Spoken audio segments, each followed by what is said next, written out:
and silencing the phone. Okay, you all know how to find me if you had any other questions. Jyoti at post.harvard.edu. You have been getting emails, and all those emails, if you reply to any of those emails, they would come to me. So the fear of public speaking has a very fancy name called glossophobia, and it's believed to affect 75% of the population. We asked this question, where would you like to speak and with more confidence? Okay, and now this is the second question I asked you. What's holding you back? If anybody else has written anything else, I'd like to see. You wrote the first thing, first step, what's holding you back? Maybe self-conscious. What if I'm wrong? I don't want the attention. Why? That's the next question I have for you. Type that into the chat box. So now what I just want to remind you is when we are holding ourselves back from speaking, we're also holding ourselves back from achieving greater goals and greater success that you are meant to achieve. Because according to McKinsey & Company, analytical skills are important, but long-term success depends on interpersonal communication and long-term relationships to facilitate effective teamwork. And these soft skills are often undervalued. I mean, a lot of you guys understand that, and I guess that's why you're here today. So I can just inspire you and encourage you to speak a lot more in these situations. I mean, Natalia, it's hats off to you that you are doing the keynote speaking. That's really cool.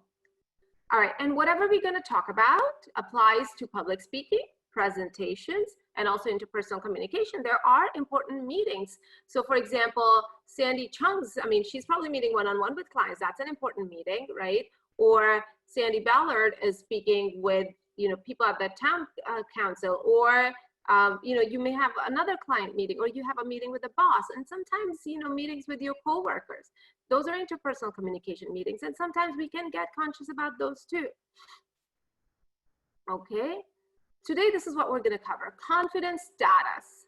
What does that mean? Where we are, and we kind of talked a little bit about that. Where we are, why and when we feel not so confident. We're going to talk about the strategies, of course, that's why you were here, and we're going to talk about the mindset shifts. So before we get started, there are two gifts for you. So there is a free course that I have on Speak with Confidence, so you can influence. It's a mini course. It's about half an hour, and there might be some overlapping things from today's conversation, but probably not, maybe one or two overlapping things, but it's going to be a good review, so you might want to take this. What I can do is later on put it in the chat box.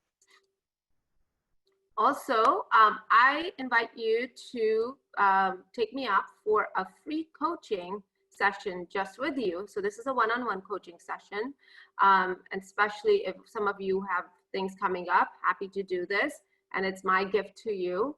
Times are very limited, so just email me, and I will be happy to schedule one for you. I'll just send my email here. Okay, great. So those two gifts before we even get started.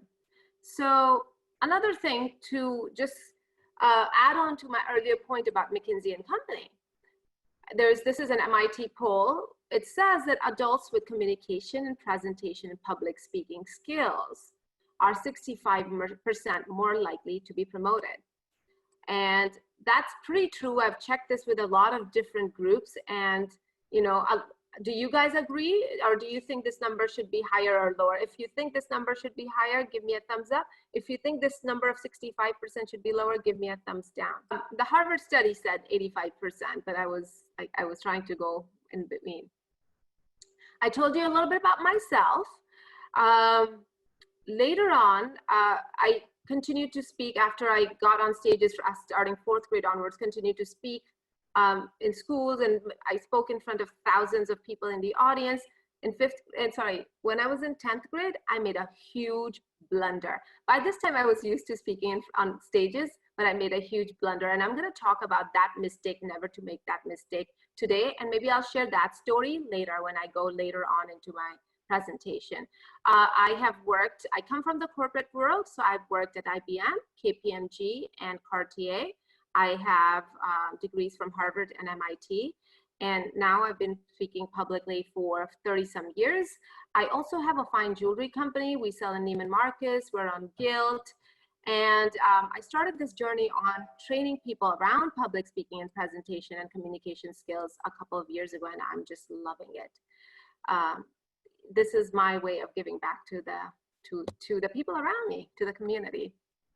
All right, now I just again want to say, because this is not just, this is not just meet and greet. This is not just child's play. I've again shared certain numbers and certain quotes, anecdotes from different important sources. I just want you to know, again, I'm emphasizing this, you can make a massive impact when you are speaking up and speaking out and speaking about you and your work and other expertise that you have. When you share your ideas and your thoughts and your projects, you actually turn them into something bigger than yourself, something maybe profitable, something that really benefits the humankind, maybe something that benefits your company or your organization. You're starting to be known as an expert when you start speaking up. You probably are already an expert, right? But when you don't speak, when you don't share, people don't know you as an expert. Also, when we speak more, we're recognized more, right? We get the promotions, the revenues, the recognition, the sales, the investors, whatever your job is, right? We get more of that when we speak more. When we speak more, we're creating a visibility around ourselves. We're creating a branding around ourselves. There are many times I've seen people working away, especially women working away at their desk, and other people enjoying the fruit of their labor and the great product that they're producing, whatever that work is.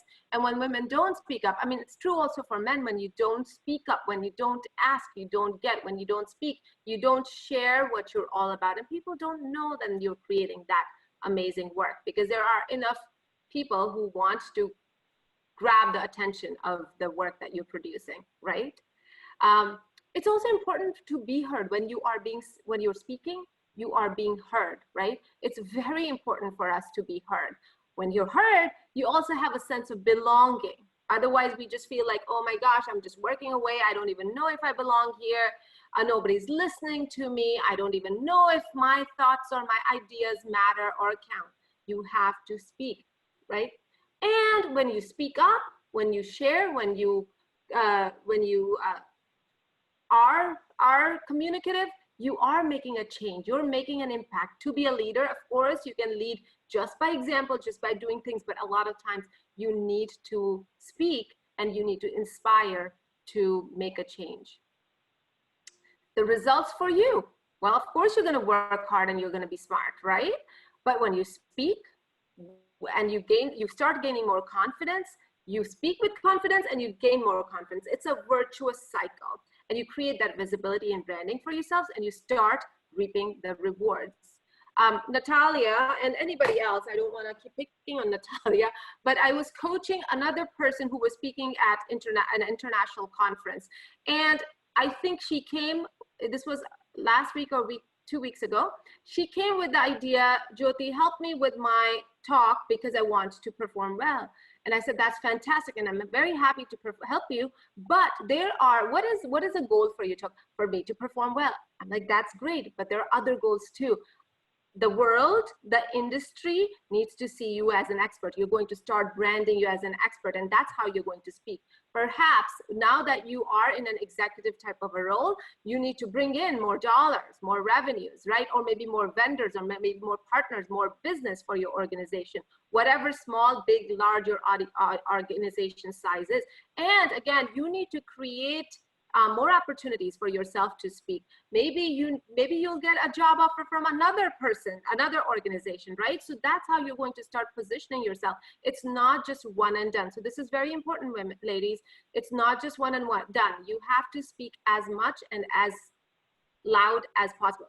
I'm not saying scream, but you know what I mean, as frequently as possible. And unfortunately for this important skill, we are usually left to sink or swim on our own. There's not much training in schools. I was never taught to do public speaking. I just learned it by faltering and falling and just persisting. And now I just don't want people to falter and fall. I just want to help them avoid different mistakes that I made. Now, the first thing that people come to me in terms of public speaking is I want to be more confident. The second thing is I want to be more articulate. But today's conversation is more about confidence, right? So I'm going to talk about it. Well, is being more confident just a light switch? Can you turn it on and off? Give me like nod or shake. Yeah, no, it's not. Thank you, Sandy. Thank you, Natalia. Thank you, Sandy. It's not. It's a work in process and work in progress. This is how I akin it. It's like building a home. It's like building a building. You start with your design, right? With your roadmap. This design is your roadmap, and you work with a roadmap for what you need to be, where you need to go, and how you need to present, and what is the perception you need to create, so that you're going to continue to meet your goals. And your goals are not only your career goals, those are really big goals, but also your philanthropic goals, what you're going to do for the world, right? We all are at this stage. We're not 25 something year olds here, right? What are our children seeing us as, right? Those are also our goals. And what do we want for ourselves? That's our goal too, beyond our careers. So, and then, so you create this framework, you create this blueprint, right? Then you have to start digging up a foundation, and you need to start dig a deep and strong foundation. Then you start putting the slats and the pillars and all the metal work and the woodwork and the walls, and then you're going to start painting the walls and the insulation insulation will come first before painting the walls and the roofs and the fixings and everything else, right? There's a lot of work, right? We think it's a switch. It's not a switch. We think when we speak of confidence, that is like this. We're thinking of this beautiful living room. I mean, maybe it's not some of your styles, but you know, it's a nice living room. And we think that this is what I'm looking for. Yeah, that's perfect. But to get to that living room, we need to do all that work. And I think you get the point. Confidence, in the end, can come with the beautiful blue Chanel or velvet couch. It can come with these lovely, interesting chairs. It can come with this great artwork, etc., with interesting wallpaper or paint or curtains. Yes, all that looks pretty, but that comes in the end. This is like the cherry on top of the cake that we're going to design, right? If you follow the process, you come out with this beautiful, gorgeous living room, whatever is your style of living room, and you will be performing and speaking beautifully, amazingly, getting standing ovations, getting a lot of applause, really influencing people around you, making a difference in your career and in your community. So it's a process, right? And once you learn the process, you keep doing it, you keep replicating it. But I will just warn you one more time, if you stop it, you kind of have to go back a little bit. You don't have to start from ground one. You have to, or ground zero, you still have to keep starting it. So for example, if I do a keynote speech and if I prepare for it, and then for a year, I don't do any more speeches, I've gone back a few levels. Maybe I elevated myself and my skill level to, I don't know, maybe 15th floor, 20th floor of the building. I worked hard enough and got there. But then if you don't work on it, then you kind of come down. But you know the process, so you keep building on that. It's kind of like going to the gym, right? You don't just think that you're going to be nice and fit, flat abs, and nice biceps, and good energy level just by going to the gym once, maybe for a month or 2 months. You start feeling better, you start seeing some muscle, and you stop going to the gym. Right? It's not that. It's a process. You have to keep going to the gym. You have to keep drinking the water. You have to keep eating healthy to continue with that fitness process. Same for confidence. So the good news is, I don't want you to be scared. It is absolutely doable, because once you master the process, you know how to do it.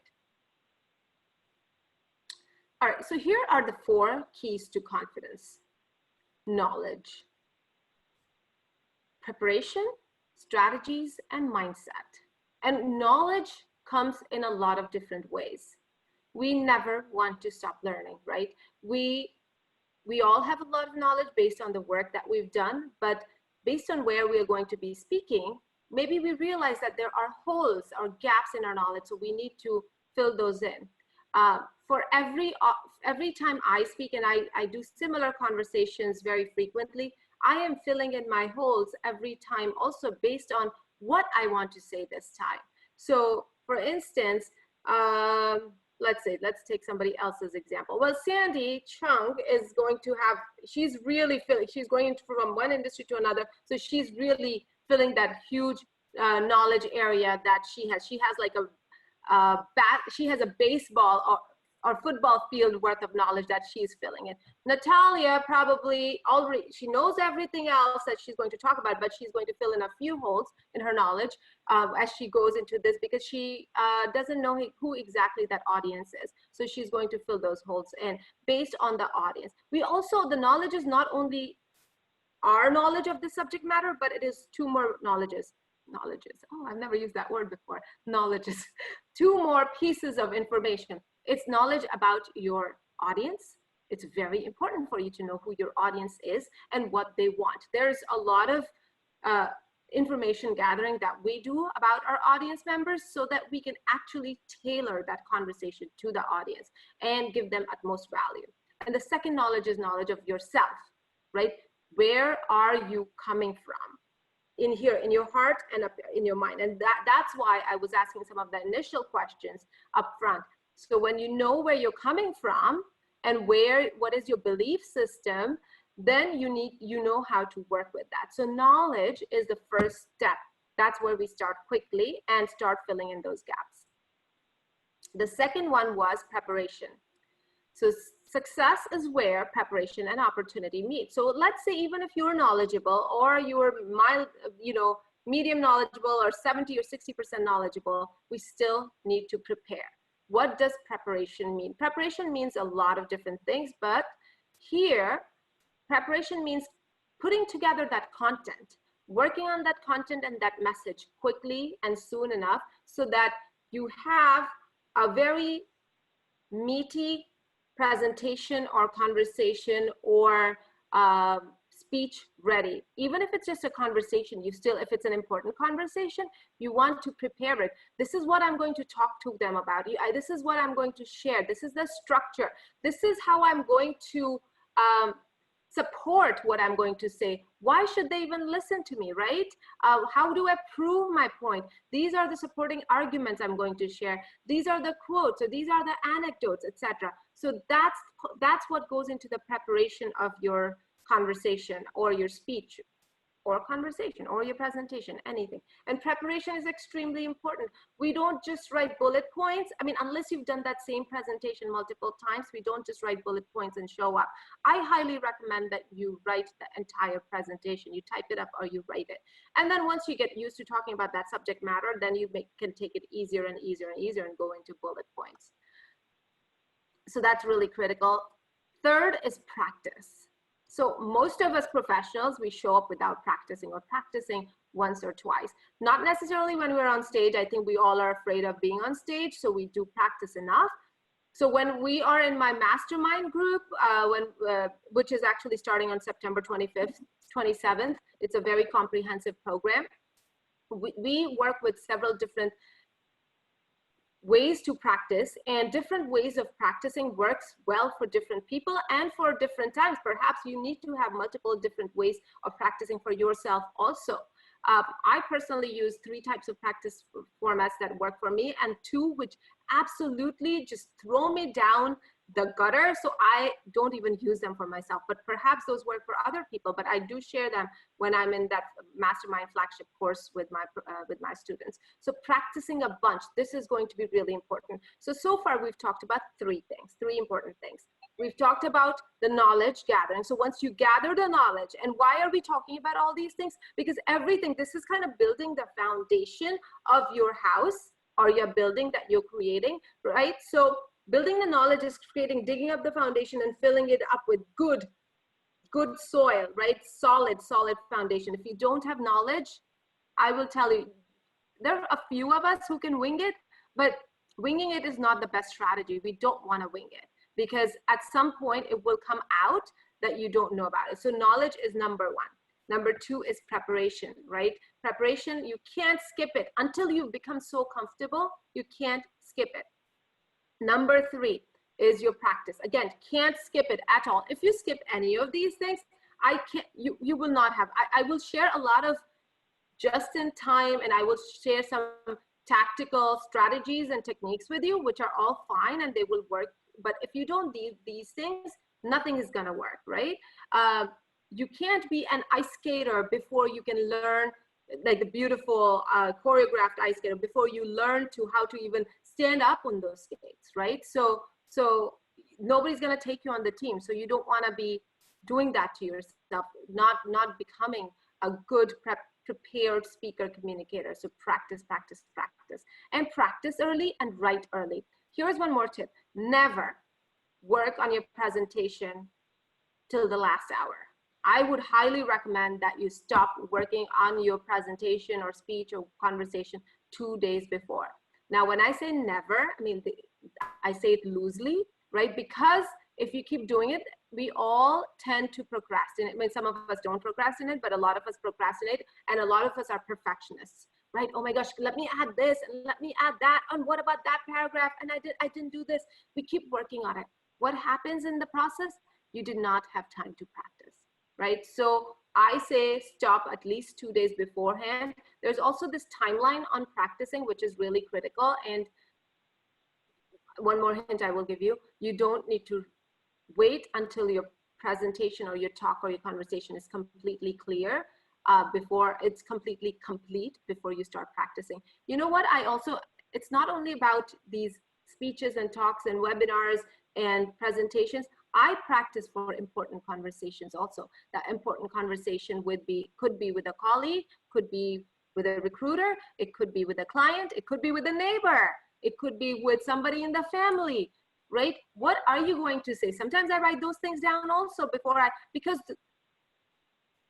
conversations are really important for relationship building. If you want to have a smooth, solid relationship with anybody professionally or in life, you need to have clear conversations, and to have good conversations, you need to prepare for them. All right, now the next step is your mind. Your mind is the co-creator, and it's the mindset that works hand in hand with your success as a confident speaker. So once your mindset changes, everything on the outside will change along with it. So let's talk about the mindset shifts. First, mindset is what? Mindset is a series of thoughts that you have been carrying for a long enough time that they almost become a belief system. We want to have 3 types of mindsets: belief in self, belief in the knowledge and expertise that you have or the experience you have, and belief in the value that you're going to provide. So you want to have the unshakable belief that you are good. So when you are again in that flagship program with me, we go through, it's not beyond this presentation, beyond this conversation, beyond your keynote speech. We instill pride and great sense of self-esteem in you that you're amazing. Not only you're amazing as a professional, you're an amazing, I don't know, if you're a mother, you're an amazing mother. A lot of us mothers, we have that guilty conscience, right? You're an amazing significant other. You're an amazing friend, whatever you are, you're amazing. You know, you are a gift to the world. So that's one thing. Then know that you have great knowledge. And again, like Natalia said earlier, a lot of us women, we really put in a lot of effort into our knowledge and our expertise, and we don't put ourselves out there necessarily until we're totally ready and right? So you know you put in the work. If you didn't put in the work, it wouldn't be possible to have that knowledge. But if you did, please remember it. All we do is remember to put in the work, remember to learn this. And even although I failed, 3 times ago, maybe 2 years ago on 1, 2, 3, I've learned so much. So I am a better person or a better professional in financial analysis. I'm a better person in real estate. I am a better person in communication. I'm really a great person in marketing because I know my stuff. And whatever I don't know, I'm going to learn about it. If I don't know it, and if it comes up in the conversation, this is also a big worry of many people. What if they ask me a question and I don't know the answer? What do we do in that case? Be honest. Everybody knows that you are a human being, right? Be honest. When you're being honest, you earn a lot of respect. You know, that's a great question. So let's say I also come from the marketing background, right? So somebody will say, well, Jyoti, and let's say I'm recruiting for something. What have been your click-through rates for these campaigns? You know, the last time I did a campaign like this, it was 3 years ago when I was doing ABC, something like that. In the recent, my click-through rates were 15%. That's very high. Were 8%, maybe 10%. And I haven't done that in the last 3 years, but I have done a lot of studying, and I know that there are better industry practices to increase your click-through rate. So this is for recruiting. Let's say you're doing this on stage. Natalia, tell us a little bit about this type of financial analysis. And Natalia, this is really not your expertise, whatever they asked. What do you say? Excellent question. Excellent question. I'm glad you asked. So based on my analysis or based on my experience, or you could even say, I don't have direct experience with this, but what I have seen in the industry, people tend to do ABC. However, I'm very happy to, if you want to learn more, I'm happy to take this offline and get you some more information on this. There is no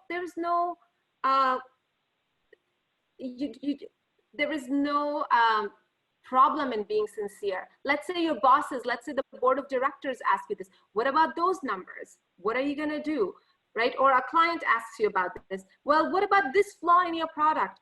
Actually, it is a feature of our product. Or you can say, you know what? Yes, you're absolutely right. We've had a few issues about this, but we have actually come up with a solution and we're working on it, and it will be back in the market in the next 4 weeks. So things like that can happen. Don't be afraid to be sincere and honest about that.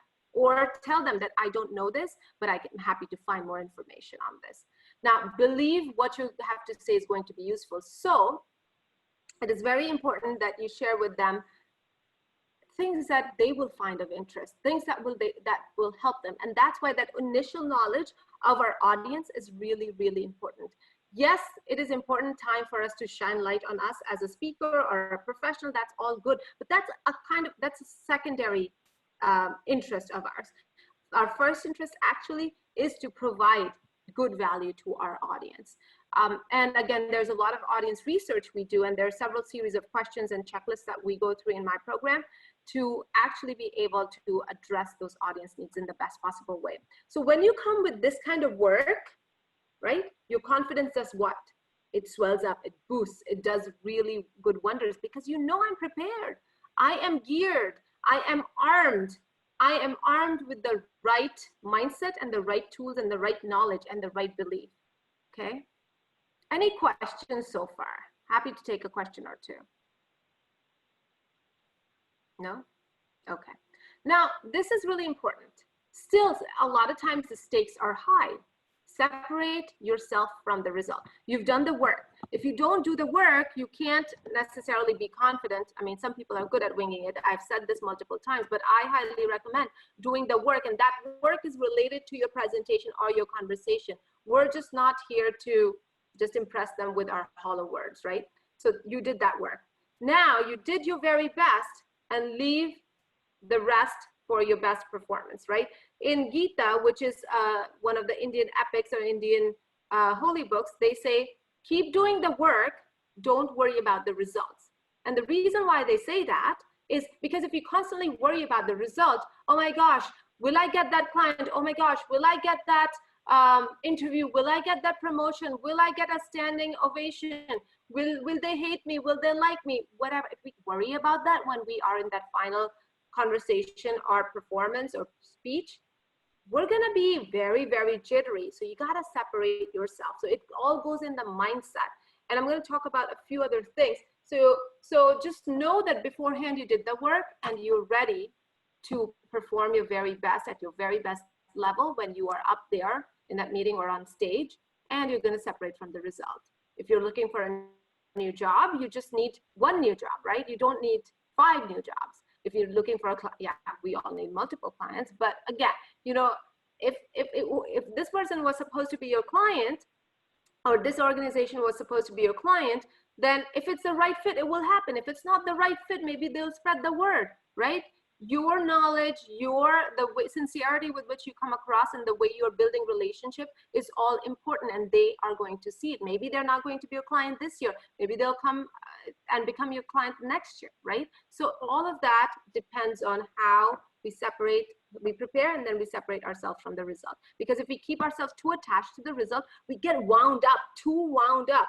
In our bodies, we get stressed up here, we get very stressed here and very stressed here. And that does no good to us. That doesn't help us release that stress and that nervousness. Nervousness is one thing and stress is one thing, and the worry is another thing, okay? Now, but what will people say about me? So this is one big thing that we are usually nervous about, and that kind of dampens our confidence. Well, I'll start. People may say one or two things about you behind your back, or they may even say things to your face. Okay, they said it. Well, your presentation wasn't that great. I wasn't impressed with what you said. Oh, I did not like the bag you were carrying. I did not like the sweater color. Your hair doesn't look good. Oh my gosh, I can't believe they had her present this. Can you believe her charts? Whatever. If they said it, they said it. What's it gonna do to your life? What is it gonna do to you? Sandy's shaking her head. Sounds like nothing. Not much. Not much, unless they're the key decision makers. Again, if they're the key decision makers, then you would have done the work up front, and you would have done the work and preparation to present and deliver in a very confident, articulate, and engaging way that you would blow them away. But if there are other sideliner people, it doesn't matter what they're gonna say, because you know why? People are interested in one thing and one thing the most. Me, myself, and I. Everybody's overconsumed with their own situation, their life. You know, it's very easy for us to pass a comment on, well, you know what, Sandy, her blonde hair, you know. What's the big deal? They'll move, and then they're gonna be worried about their own life. What did my boss say? What are my children doing? What am I cooking for dinner? I need to take my car for, you know, oil change. Their life, they even forget. So don't worry about what people say. Really, don't worry about it. It's really none of their business. Keep the focus. There are times when you have to keep your focus external, and then there are times when you have to keep your focus internal. External is in terms of what value I can provide them. Internal is staying calm and zen within yourself and having that strong belief with yourself. Now we go into strategies. These are more tactical. Meditate. Meditation is really important, and I highly recommend you start meditating as soon as you find out that you're going to be giving this talk or having this conversation. Many times I meditate even just 5 to 10 minutes before any kind of a presentation. It helps me calm down. Again, even though I've been speaking for 30 years, I still get anxious. I still get worried, nervous, anything. It just depends on who I'm speaking with and what it, you know, where I'm coming from and what the stakes are for me, right? So I always want to do a great job. So there's a little bit of nervousness that comes in, and I meditate. Meditation does multiple things for us. It calms us down. It grounds us.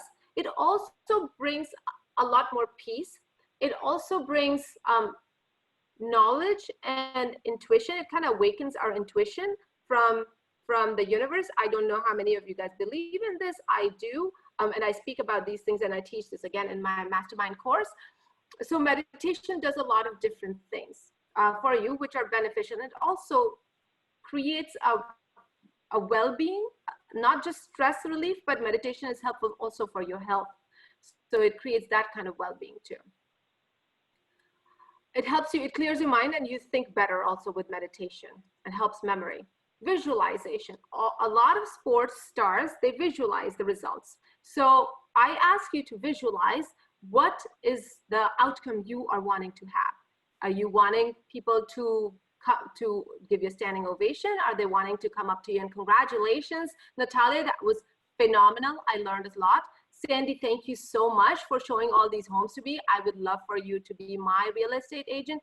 Sandy Ballard, thank you so much. Your ideas are phenomenal. I am so glad every time you speak up. Your experience is so helpful for our town council. Diane, thank you so much for helping me feel better. Hi, Natalia's significant other. Hello.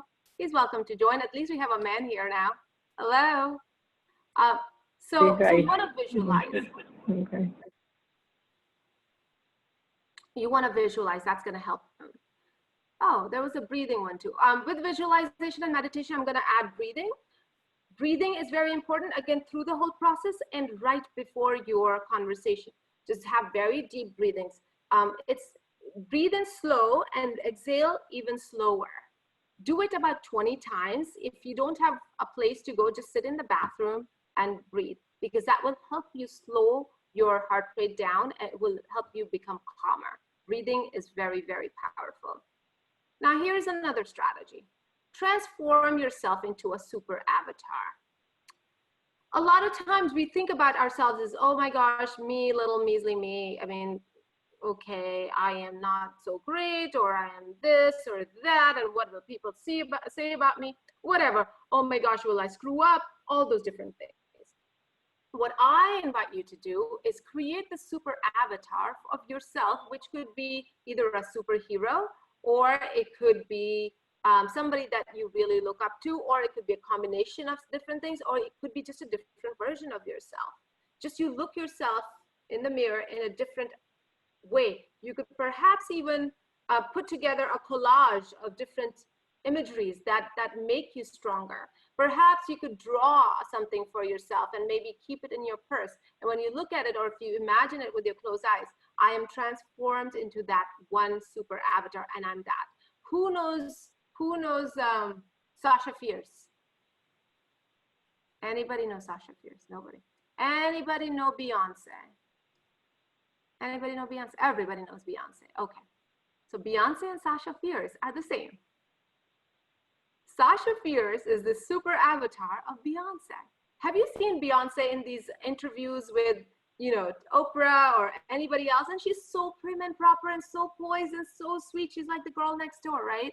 So, hi, yes, and it was so nice. And she's very, very sweet. You kind of, I mean, I don't know what your liking for her is, but she's very sweet. She's not the person you would see performing. And then when she has to perform in those leotards and high heels and all that makeup and hair and all that stuff, and she has to be like fierce and super confident, she dons that Sasha Fierce avatar and she transforms herself into that. So if somebody super strong like a Beyonce needs to do it, we don't necessarily need to do it, but we can do it. For me, I don't necessarily have a super avatar, but I have a different form of myself that I quickly convert into.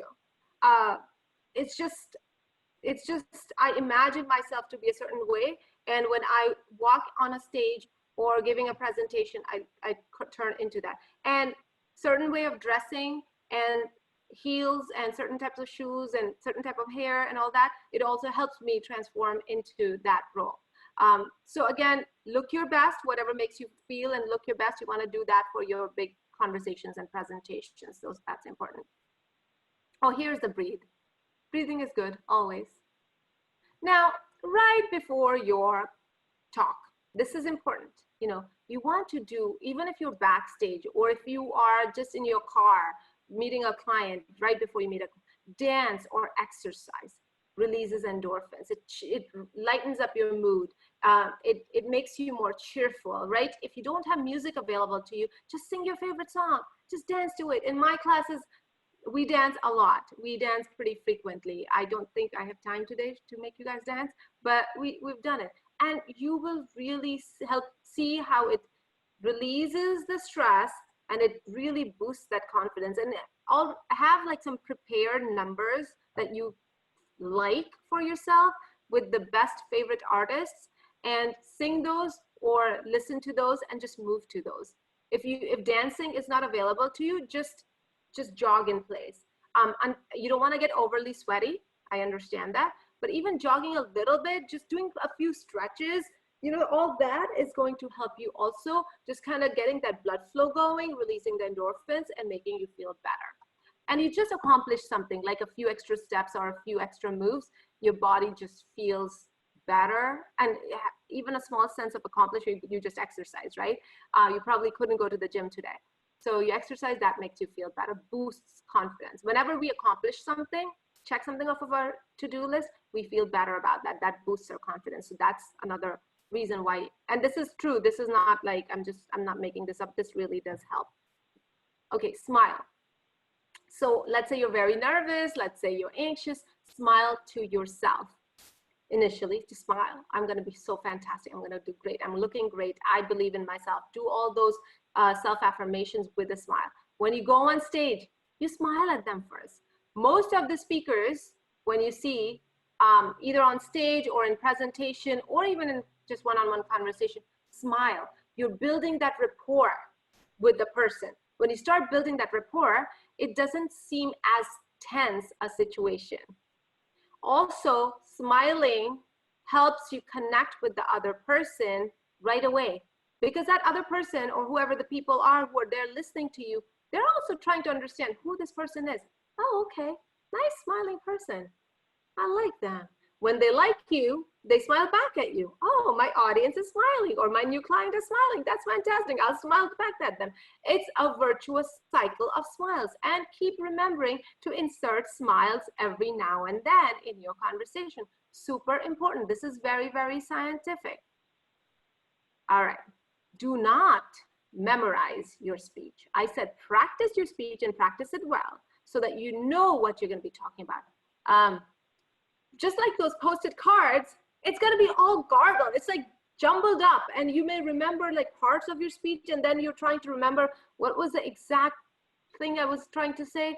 You know, so I never, and that's why a lot of scripted and highly prepared things throw people off, throw speakers off. So I don't recommend that. Instead, the best thing is to do this. Really know your subject matter well, and then practice it enough so that you know it, what you're going to be saying, but say it in your own conversational language. Do not memorize it. Very important. Oh, contradicting myself on purpose. Memorize first 2 to 4 lines. I do ask you to memorize first 2 to 4 lines, because when are we the most nervous? At the beginning of our speech. So if you have memorized those 2 to 4 opening lines or sentences, and you deliver them well, you have done wonders. You have done wonders for yourself. You're like, oh, if I can deliver these 2 to 4 lines, you know, guess what I can do? I can do the rest of the conversation or speech really well. You know, it just kind of removes the hurdles out of the way, it just kind of irons out the kinks when you have, and memorizing the first 2 to 4 lines is way easier than memorizing the speech. I, again, never ask you to memorize your speech. Don't do that. So this is very, very helpful. It gives you a huge boost of confidence right then and there. How do I remember the flow? Well, I have too much information to share. So the most important, easiest thing for us as professionals is to have a slideshow, right? When you're doing a presentation or a talk, your slideshows are usually available to you. Second, if you don't have a slideshow available, you could perhaps have some index cards. On the index card, only 1 line per index card to just remind you of what you're going to be talking about. Third, if you don't have any of that available, there are certain mnemonic devices that I use and certain charts that I use that can pictographically help you remember the flow. But those are a little bit more advanced. I don't want to go into that right now without giving you the full background on them and the full training on that. But slides and the index cards are usually helpful. Also in your presentations, guys, do not have too much, gals, excuse my language, ladies. Also in your presentation, do not have too much content on your slides. 1 to 3 bullets max, sometimes 5. Talk to all of them. And if you have charts, please describe all the charts. Or if you have graphs, please describe the graphs, because not everybody can understand the thinking or the numbers behind the graphs and the analysis behind the graphs. Because a lot of times I remember, oh, so like you see in my graph, you know, our sales have been going through the roof, and yeah, I can see it's going up, but again, I don't know what period. It takes audience members some time to understand and read everything, so just talk through it. What if I forget? I want to come back to this later. I also, okay, yeah, I'll come back to this. Armor your confidence after you've done all this work. Okay, the other thing is, I also want to say this. Preparation, and we talked a lot about preparation, that's very important. But the second very important thing is delivery. Is the delivery, the way you speak, the way you present yourself, the way you use gestures, the way you use expressions, the way you use voice modulation is what your audience sees. Your confidence is something they feel, they kind of see it, they feel it too.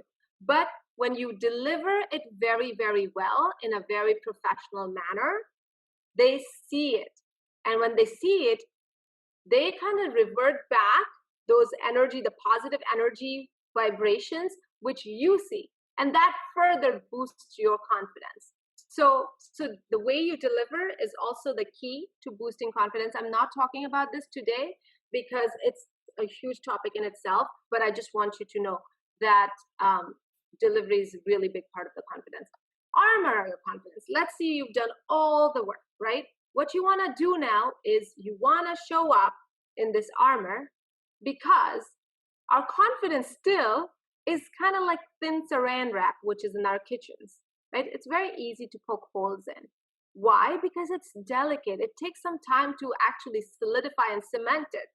So when confidence, and some of us who are thin-skinned, I'm very thin-skinned, I'm not thick-skinned, so I have to work with it all the time. So I always wear this armor with me. If anybody's interested in buying this armor, it's selling on sale. It's actually $5,000, but selling on sale for $3,000. It's my special COVID sale. And it's going to be customized to your size.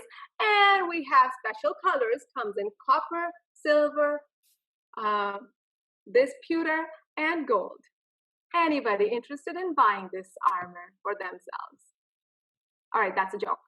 I don't have any armor to sell, but imagine yourself walking in this armor, not walking in this armor, but donning this armor. The purpose of this visualization is this, that your self-esteem and your self-confidence is impermeable. It's strong. It's like steel. It's like rock. Nothing can go through it. The reason why I have this armor metaphor here and visualization here is, even despite all the good work, let's say it was raining all day long in the real world, when you could still go out, and you did this beautiful blowout, and now your hair is frizzy. For us, now, okay, I don't look so good, so my confidence kind of goes down a little bit. Or let's say your laptop is not working and the slide deck disappeared and confidence boosts down. Or let's say as you walk in, somebody just passed a snide comment, and then that dips your confidence down. So that's why we bring ourselves armed with this armor, so that nothing can pierce through our confidence. All right, questions so far? Anything? Questions? So is this helpful, ladies? I want to answer questions that I might not have covered so far, because there's a lot to cover. Again, in my full-fledged flagship program, there are like 30 some different techniques that we talk about. I can't cover them here in the interest of time. One more thing that I'm doing next week is I'm doing a live workshop for 3 to 4 days next week. It's about owning any room or owning any Zoom. And we're going to talk about a lot of different strategies. Let me see. If you, in the chat box, you could write down, if I were to talk about one of these things, which one would be of use to you? Or you can put that in order in the chat box. Like, what is of most use to you? Or if there's something else that you would really like to learn about. The first one is craft the perfect message. Second is master impeccable delivery. Third is how to influence. Fourth is build unshatterable confidence.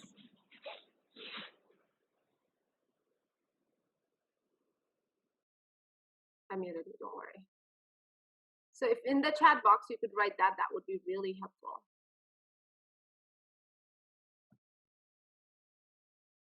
Here, I'll leave it here. And how many of you guys might be, this is going to be, again, my gift. It's going to be free. How many of you guys might be able to join something like this? I think I might do it around 3 p.m. or 6 p.m. EST. How are you guys feeling now? Are you feeling that you have more tools to feel and speak with more confidence? Yeah. I mean, there's a lot more, but I think this was a good basic intro. what are 2 to 4 things that jumped out at you and that you are committing to doing for yourself? What are 2 to 4 things that really jumped out at you? So write that in the chat so that you can, and you are committed to doing that. Also, I just wanted to let you know while we have you here, so our Adults Mastermind program is starting September 27th. It's a year-long program, but we have a 10-week intensive where we provide you, so it's an 8-step process, 8-step blueprint, which I'll tell you what the steps are, and some of the steps I alluded to today.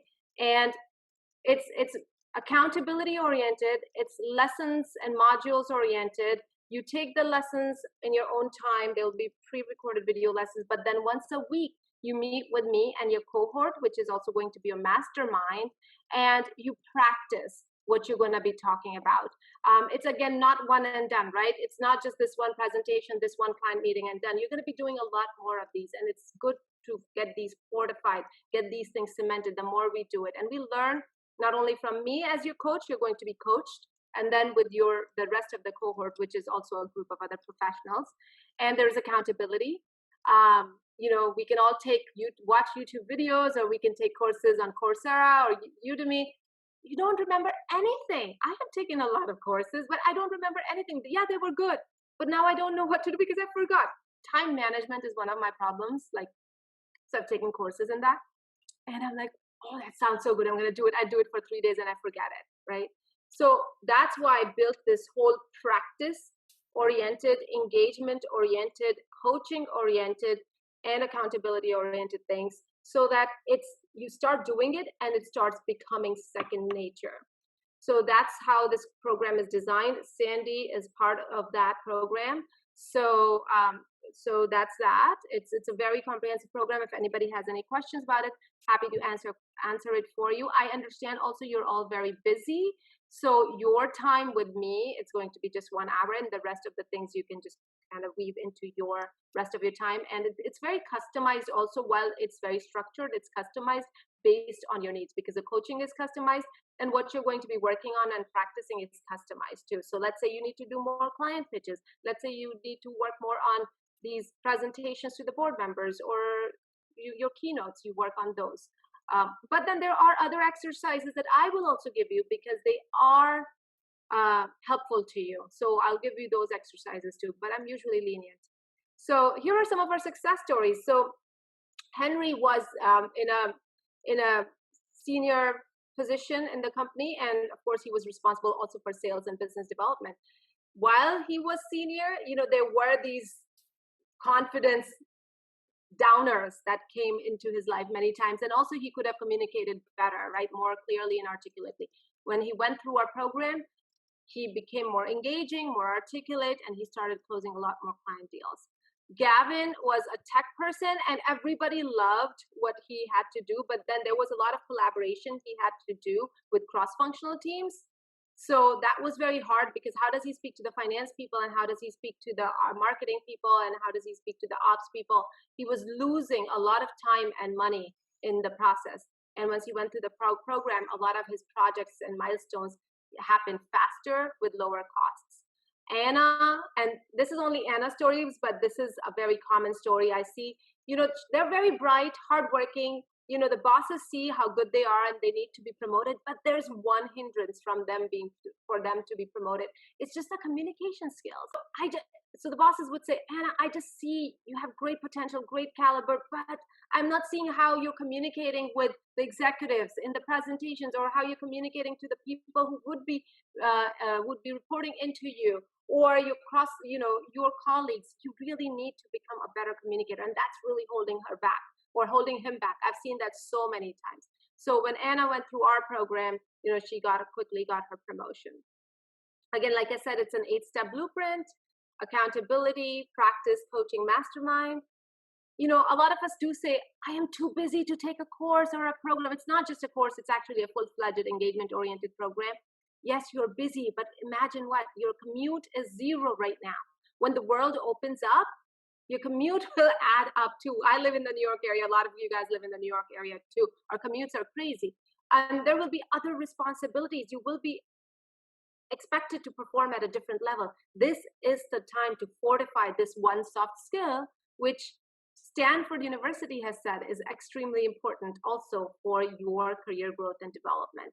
So, as a lot of us are working mothers, we kind of, put ourselves on the back burner and take care of everybody and everything else, right? My son needs to go to tennis classes or golf classes, or we need to build another bathroom. Everything else takes precedence before you. Why? Take care of yourself. Do your meditation, do your exercises, do your visualization and your breathing, do your exercises, but also keep developing yourself. Who else is going to invest in you if you don't? So this is the time for you to just fortify, build that fortress. And when you start building that fortress, it also helps you boost that confidence, right? So then when you do the next client talk or the next keynote, you won't be worried about it. So I'm speaking as a friend.